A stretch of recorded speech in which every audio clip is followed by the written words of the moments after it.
c'est assez impressionnant. J'ai failli me battre dans un restaurant avec un type, un restaurateur. C'est vraiment situation. C'est la première fois que ça m'arrive. C'est la première fois. Moi j'ai estimé que ce restaurateur m'a parlé comme si j'étais une merde, mais vraiment la dernière des merdes. Parce que je suis en train d'attendre devant les restaurants. Déjà qu'on doit attendre à l'extérieur du restaurant. Donc je me fous à l'extérieur du restaurant. Il me dit de me déplacer, mais de me déplacer genre sur le côté à 3 mètres à peine et d'attendre là. Pourquoi? Pour quelle raison? Ça a failli partir en couille. Et mec, ça a failli partir en bagarre. C'est parce que j'ai pas ma GoPro pour filmer ça. Mais je te jure, il fait froid, il fait je sais pas combien de degrés. Déjà qu'on doit attendre dehors comme des chiens en permanence. J'ai contacté directement le support Deliveroo pour régler la situation. Là, je suis obligé de faire directement une vidéo comme ça, mais désormais, je crois que la GoPro, je vais la porter tout le temps pour avoir la preuve. Parce que j'ai pas touché à ce mec et il a voulu me toucher, du coup, je l'ai menacé avec mon antivol. Avec ça. Voilà, parce qu'à un moment donné, c'est pas possible ça. Il m'a touché, il m'a dit qu'il allait me terminer, qu'il allait me démarrer, mais on démarre pas l'Africain comme ça. Alors, on démarre pas un Africain comme ça. Bref, j'ai contacté le support Deliveroo et là, du coup, il m'a finalement donné la commande parce qu'il me disait de dégager. Dans ce type de situation là, il faut contacter Deliveroo, c'est très important. Voilà, parce qu'à un moment donné, moi, on ne me menace pas. Je suis déjà dehors, tu me dis de me mettre à quelques mètres, il me dit de me foutre à quelques mètres en fait, c'est pas normal. Bref, c'était une petite parenthèse en fait. J'ai pas filmé ça, mais voilà, voilà quoi. C'est la première fois en 3 ans que je mime de me battre avec un restaurateur. Bref, je vais livrer ma commande et puis je rentre chez moi là, c'est quand j'en ai marre. Ok, là je suis posé, je vais te raconter l'histoire de manière beaucoup plus fluide, parce que je viens de rentrer, je suis toujours équipé, et c'est encore tout frais, et comme je n'ai pas envie de garder cette histoire-là, c'est pour ça que je vais te la raconter de manière beaucoup plus calme. Il est 20h30, donc la température extérieure est déjà de 0 degré. Je reçois cette dernière commande et je me dis, bon écoute Alan, la commande, elle est juste à côté de chez moi, je vais la prendre, tranquillement. J'arrive, je gare mon vélo à 30 mètres du restaurant environ, donc le vélo il est assez, voilà, à côté. J'arrive devant le restaurant, je ne suis pas devant la porte, je suis à côté du restaurant, à côté de la porte du restaurant, j'enlève mon sac, je dépose mon sac, je l'ouvre déjà pour éventuellement récupérer la commande si elle est prête ou pas. Ensuite, il y a un type qui sort du restaurant. Généralement, c'est des femmes dans ce restaurant-là qui viennent pour me demander mon numéro de commande. Elle me dit si elle est prête ou pas, ça se passe toujours comme ça en 3 ans.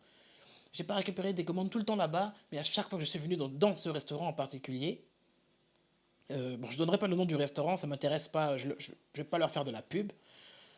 Ça se passe bien, ça se passe très bien. La dame, elle regarde mon numéro de commande, ou la jeune fille qui travaille par là, et ensuite, elle me dit 10 minutes ou 15 minutes, bref, c'est à moi de décider si je veux toujours prendre la commande ou pas. Il y a un mec qui sort, sans même prêter attention au fait que je lui montre mon numéro de commande, il me dit directement d'attendre sur le côté. Parce que la zone de récupération, voilà, est sur le côté. Le problème, c'est que sa fameuse zone de récupération, il y a une pancarte, si tu veux, il y a une pancarte qui est collée sur une sorte de... sur la vitre du restaurant. Récupération de commande. Mais sur cette pancarte-là, il y a la vitre, et de l'autre côté, il y a 2 clients qui mangent. Et il me dit que la zone de récupération, c'est là. Et que tu dois attendre là. Moi, si tu veux, je n'ai pas apprécié la manière qu'il a utilisée pour me dire d'attendre. Déjà, à aucun moment, il me dit... Il me donne d'informations sur la commande, pourtant je lui montre le numéro. Qu'est-ce qui est compliqué là-dedans? Donc il me dit d'attendre sur le côté, et c'est là que ça part en couille en fait. Moi je refuse. Je fais mais pourquoi? Donne-moi mon numéro de commande, dis-moi si elle est prête ou pas. Si elle est prête, voilà, tu me donnes le temps d'attente, tu me donnes le temps. Comme ça, moi, ça me permet de décider si je prends la commande ou pas. Si c'est 5 minutes, il n'y a pas de problème. À ce moment-là, au calme, j'attends 5 minutes tranquillement. Mais en aucun cas, moi, je vais attendre dans sa fameuse zone de récupération. Là. Donc la manière dont il me le dit, déjà, j'apprécie pas. C'est là que ça part en couille.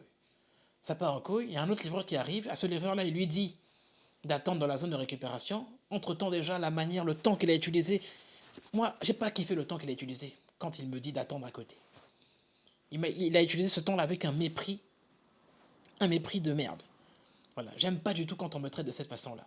C'est exactement comme quand, dans certains restaurants, tu rentres à l'intérieur pour annoncer ta livraison, et avant même d'annoncer ta livraison et de montrer au restaurateur, voilà, j'ai telle livraison, il te dit directement, hé, dehors, dehors, faut attendre dehors, dehors, dehors, dehors, dehors.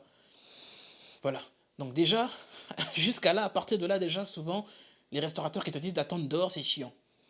Donc c'est limite, je m'embrouillais avec ces restaurateurs-là. Je dis, mais laissez-moi rentrer à l'intérieur du restaurant et je t'annonce ma commande. Tu me dis s'il est prêt ou pas. 10 minutes, ou je sais pas combien de temps, 2 minutes. À ce moment-là, je vais attendre dehors. Je ne vais pas arriver devant un restaurant et attendre dehors. Donc la plupart des restaurants, quasiment tous, on ne peut pas rentrer à l'intérieur. La plupart, certains. Donc, à un moment donné, il y avait une période où je devais attendre à l'extérieur. Là, on est en période d'hiver. C'est emmerdant. Donc, je suis déjà à l'extérieur. Le restaurant se trouve sur un bord de trottoir. Voilà, sur le boulevard Foch. C'est tout ce que je donnerai comme information. Parce que je n'ai pas envie de faire de la pub. Si tu vas à ce restaurant-là, ça ne m'intéresse pas, je m'en fous, tu vois. Et là, ça part en couille. Voilà, ça part en couille. Et là, il me parle avec mépris. Ça commence à partir en couille. Et là, je le traite de raciste envers les livreurs. Voilà, je le traite de raciste. Et à partir du moment où je lui dis qu'il c'est un raciste, il commence à partir en couille. Il me dit, oui, fais attention à ce que tu dis, et compagnie, et compagnie. Tac, tac, tac, tac, tac. À un moment donné, il me menace. Limite, il veut me frapper. Il me raconte une histoire du style, oui, s'il n'y avait pas les clients, j'allais te frapper et tout. Je lui dis de ne pas me toucher. Parce que là, c'est parti dans la menace verbale, en fait, si tu veux. Ça commençait par là, tu vois, une belle menace verbale. Et moi, j'ai pas apprécié du tout. Je lui dis de ne pas me toucher. Il me dit que je l'ai touché, mais moi, je ne l'ai pas touché. Et c'est là, en fait, que je regrette de ne pas avoir eu ma GoPro. Et je vous expliquerai pourquoi j'avais pas ma GoPro. Bref, à partir de là, moi, je fais des signes de la main, mais je ne le touche pas. À un moment donné, le gars, il me touche à un moment donné. Et il me dit qu'il veut me démarrer, qu'il veut me terminer. Moi, je lui fais non.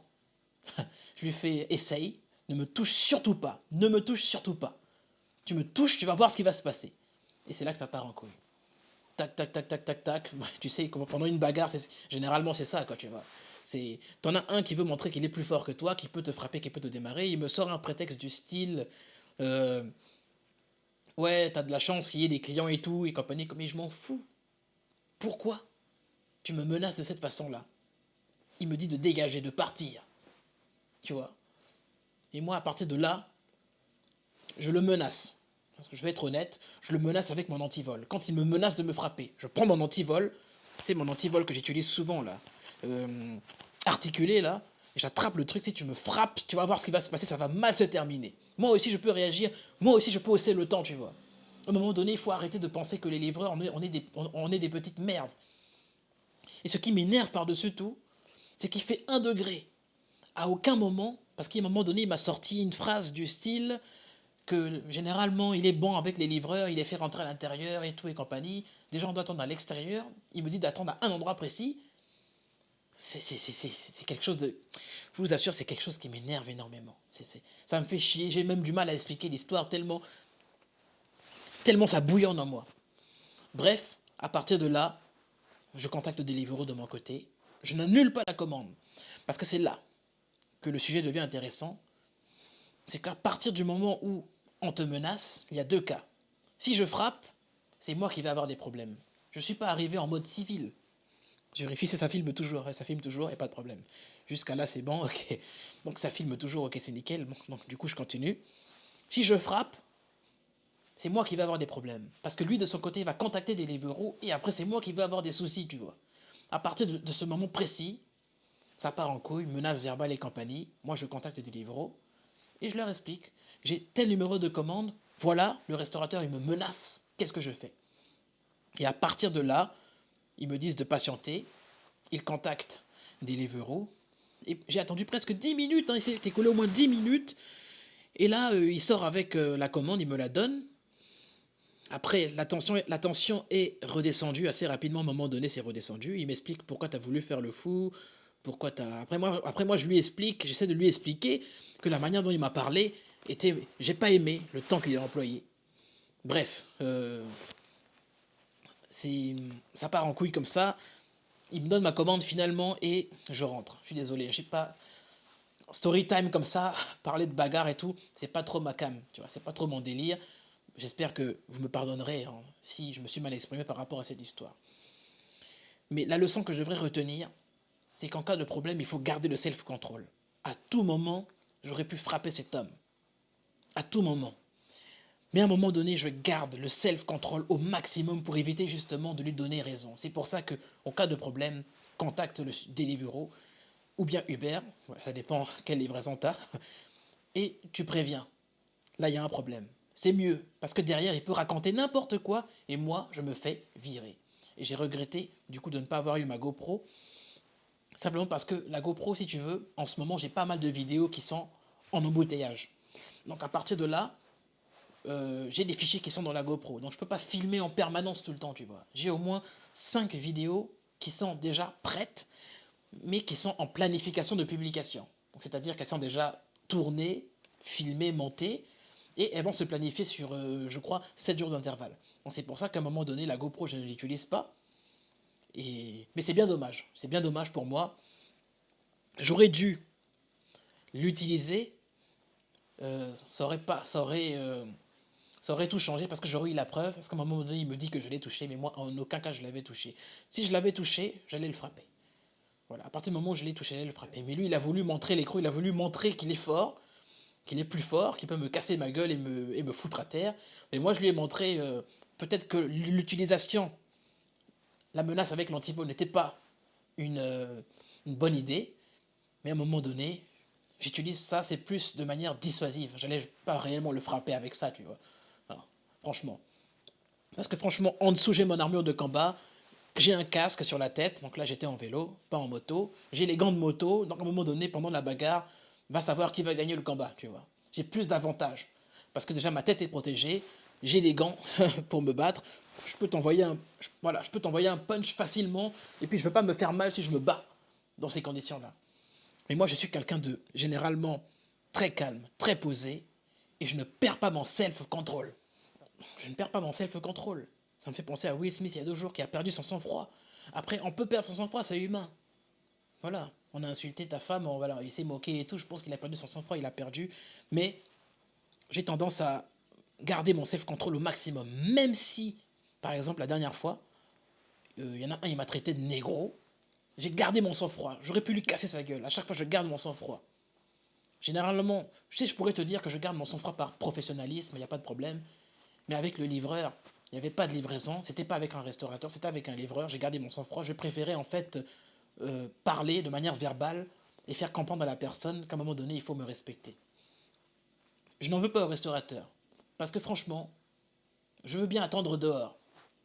Parce qu'il dit qu'il est gentil avec les livreurs, qu'il est généralement sympa, ça c'est son discours, que généralement il propose aux livreurs de rentrer à l'intérieur, mais à moi en tout cas, il fait 0 degré, il ne m'a pas proposé d'attendre à l'intérieur, alors qu'il fait 0 degré à l'extérieur. C'est pas de la discrimination par hasard ça il choisit en fait la tête, le livreur qu'il aime, il le fait attendre à l'intérieur, et le livreur qu'il aime pas, et tu attends dehors dans la zone d'attente. Je ne pouvais pas me mettre dans la zone où il y a la pancarte et me mettre à côté des 2 clients qui étaient en train de manger. Non. Soit j'attends devant le restaurant, voilà, tu me montres mon numéro de commande. Généralement, une fois que j'ai montré mon numéro de commande, je m'éloigne de la porte du restaurant, je me mets à côté de mon vélo qui est garé plus loin. Et j'attends. Quand la commande elle est prête, récupération. Donc il y a une récupération, on me dit de venir récupérer, je la récupère, je mets dans le sac, je valide devant le restaurateur, parce que n'importe quel livreur peut voler, parce que c'est ça l'image qu'on a malheureusement.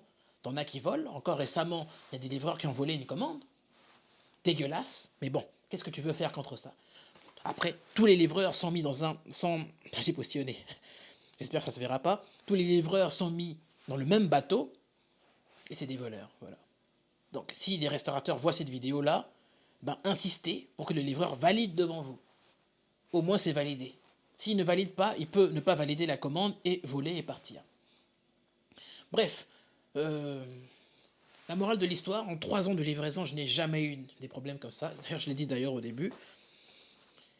Il faut garder son contrôle, il faut garder le contrôle au maximum. Et je trouve ça dommage, quoi. Il fait froid, on galère déjà pendant ce boulot-là. Il n'y a personne qui nous propose un verre d'eau ou qui nous propose veux-tu t'abriter, attendre en attendant que la commande soit prête dans 10 minutes. Heureusement, la majorité des restaurants sont cool, sont sympas. T'en as qui proposent même, je me souviens, il y a un restaurant dans la zone Tilloy, il m'a proposé un café. Tous les humains ne sont pas pareils. Il y a des humains qui sont plus ou moins sympas et d'autres humains qui sont peu sympas. Moi, dans tous les cas, je n'ai qu'une seule mission quand je fais ce travail-là, c'est récupérer au point A et aller déposer au point B. Je ne vais pas me battre pour 5 euros. 3 euros. Parce qu'il veut que je me mette à tel endroit pour attendre la commande. Tu vois le délire? Donc les gars, faites super gaffe. Pas de bagarre, garde le contrôle. Et si ça part en couille avec un restaurateur, tu contactes directement Deliveroo. Parce que si toi tu frappes, si moi je frappe, c'est moi qui suis pénalisé.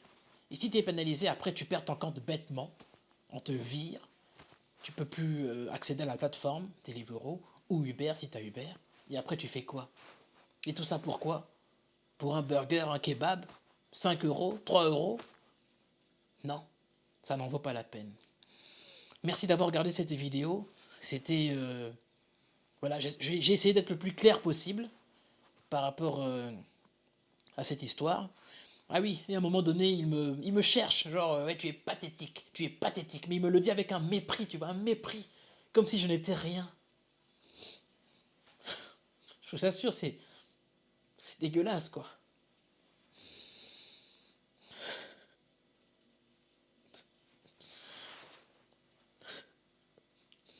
C'est juste un boulot, putain de merde. C'est juste un travail. Et regarde comment on nous traite. En tout cas, moi, j'accepte pas, moi. En tout cas, je réagirai toujours verbalement. Verbalement. Et pas avec la violence.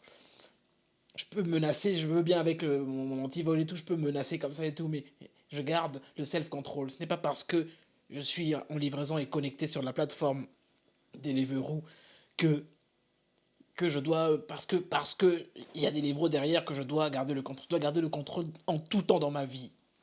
Will Smith, euh, Denzel Washington a dit à Will Smith, c'est quand tu arrives au sommet, quand tu es à ton apogée, que le diable vient te chercher soi-disant. Moi je dis non. Moi je dis que le diable, à tout moment, que tu sois une star ou je ne sais qui, peut venir te chercher. Il n'y a pas de parti pris. Il choisit qui veut le diable. Et effectivement, dans la vie, on peut se retrouver dans ce genre de situation-là où tu peux perdre le contrôle, où on veut te faire perdre le contrôle. Tout dépend des circonstances. Bon, sur ce, je suis désolé d'avoir pleuré. Mais voilà, bon bref, n'hésitez pas à vous abonner à la chaîne et on se dit aux prochaines vidéos du coup qui vont être publiées bientôt. Celle-ci c'était vraiment un léger coup de gueule. Voilà, on n'est pas des animaux. Voilà, je refuse qu'on soit traité comme ça. Là, je parle au nom de tous les livreurs. Et tous, bon, malheureusement, il y a des brebis galeuses parmi les livreurs. Bon, je vais plutôt parler au nom des bons livreurs. On se dit à la prochaine vidéo et moi je vous dis, désolé, à la prochaine. N'hésitez pas à vous abonner. J'ai pris un peu de temps, j'espère que je ne vous ai pas dérangé. Merci, c'était Alan Bike.